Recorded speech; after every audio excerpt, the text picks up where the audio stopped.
Okay, so now let's solve our practice exercises. So number 1. So yung leading coefficient natin is equal to 1. So x squared, you will just isolate the constant term is equal to negative 8. So x squared plus 6x plus blank is equal to negative 8 plus blank.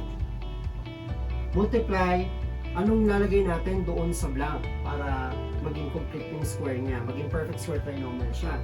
So divide 6 by 2 or multiply 6 by 1 half, you will get 3. Square 3, you will get 9. So you will have x squared plus 6x plus 9 is same as the binomial x plus 3 quantity squared is equal to negative 8. Negative 8 plus 9 is equal to 1. Solved by extracting square roots. X plus 3 is equal to positive negative 1. So x plus 3 is equal to 1 or x plus 3 is equal to negative 1. Lipat yung 3, magiging x is equal to 1 minus 3 or x is equal to negative 1 minus 3. Continue, x is equal to negative 2 or x is equal to negative 4. So our solution set would be negative 2 and negative 4. Okay, so now let's have a squared minus 5a plus 2 equals 0. So isolate the constant term. So make one side a perfect square trinomial.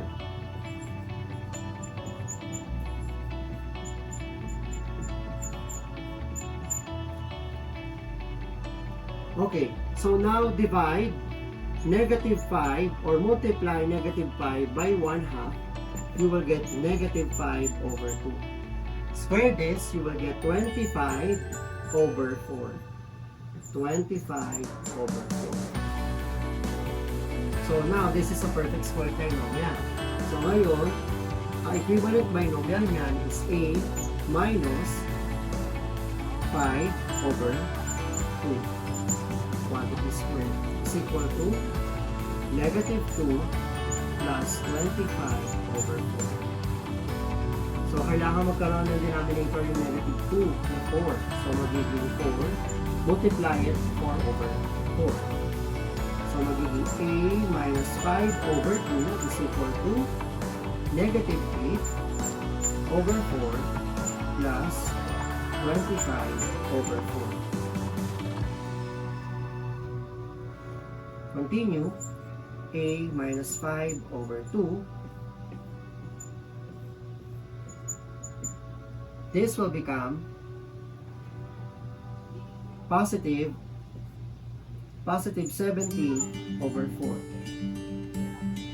Getting the square root, magiging a minus 5 over 2 is equal to positive negative square root of 17 over 2. Lipat natin yung negative 5 halves, magiging a is equal to square root of 17 over 2 plus 5 over 2 or a is equal to negative square root of 17 over 2 plus 5 over 2. So therefore, a is equal to 5 plus square root of 17 over 2 or a is equal to 5 minus square root of 17 all over 2. Therefore, our solution set will be 5 plus minus square root of 17 over 2. Number 3.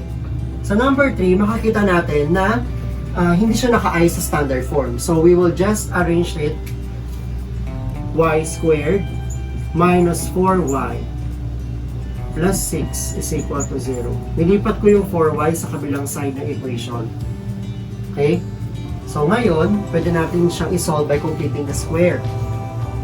Y is equal to y squared minus 4y is equal to negative 6. So, complete the square. Mag-a-add tayo both sides of the equation ng term that will make this one a perfect square trinomial. Okay, so divide natin yung negative 4 or multiply it by 1/2. The answer will be negative 2. Square it, you will get 4. So, we will have the equivalent binomial of this perfect square trinomial as y minus 2 raised to 2 is equal to negative 4. So in this case, negative, it should be negative 2. Continuing, you will get y minus 2 is equal to positive negative square root of negative 2. So, since negative 2, we will be dealing with no real roots.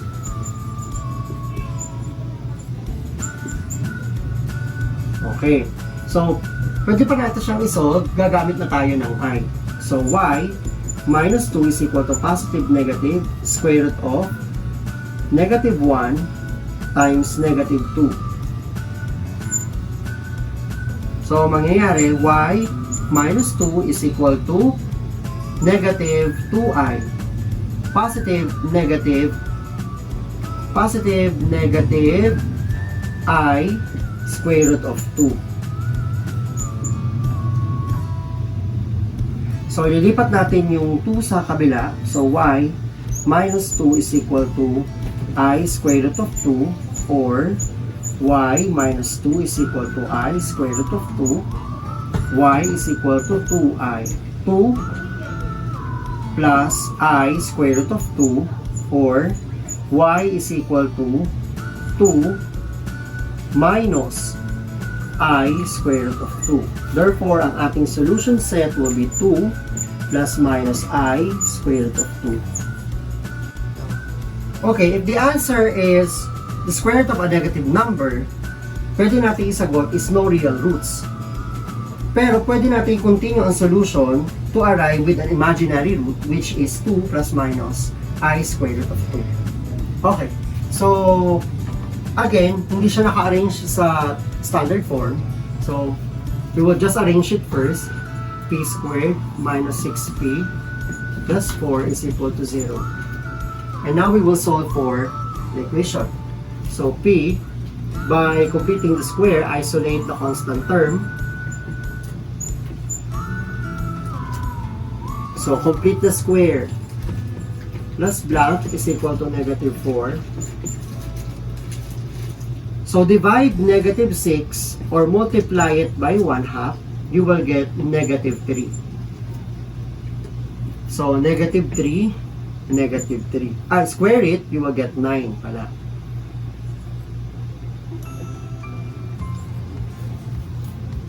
Okay. Now, this perfect square trinomial is has an equivalent binomial which is p minus 3 quantity squared is equal to 5. Now, let's extract the square root. Negative 4 plus 9 kasi is 5. So, let's extract the square root. P minus 3 is equal to positive negative 5. Square root of 5. Lipat lang natin yung 3. Pwedeng huwag na natin siyang paghiwalayin. So, P is equal to 3 plus minus square root of 5. Or, the solution set will be 3 plus minus square root of 5. For number 5, ang coefficient is greater than 1. So, divide all by 2. So, magiging x squared minus 1/2 x minus 3 is equal to 0. Continue, you will get x squared minus 1/2 x is equal to 3. So, complete the square. X squared minus 1/2 x plus blank is equal to 3 plus blank. Now, we will get 1/2 or multiply 1/2 to our the coefficient of our linear term, which is 1/2. So that is negative 1/4. Square it, you will get 1/16. 1/16. Okay, so now we will get the equivalent square of a binomial for the perfect square trinomial. We will get x minus 1/4 raised to 2 is equal to 3 plus 1/16. Multiply 3 by a fraction that will make 3 a fraction with a denominator 16. So 16/16 ang i-multiply natin. Continue, x minus 1/4 is equal to raised to 2 is equal to 48/16 plus 1/16. So now it will be x minus 1/4 is equal to 49/16 raised to 2. So, square root niyan, x is minus 1/4 is equal to positive negative 7/4. With respect to positive, that is x is minus 1/4 is equal to 7/4. X is equal to 7/4 plus 1/4.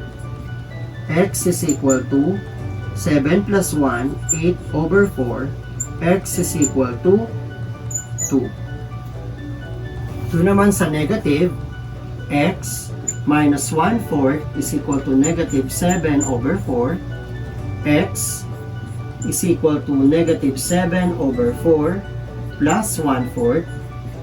X is equal to negative 6/4, or x is equal to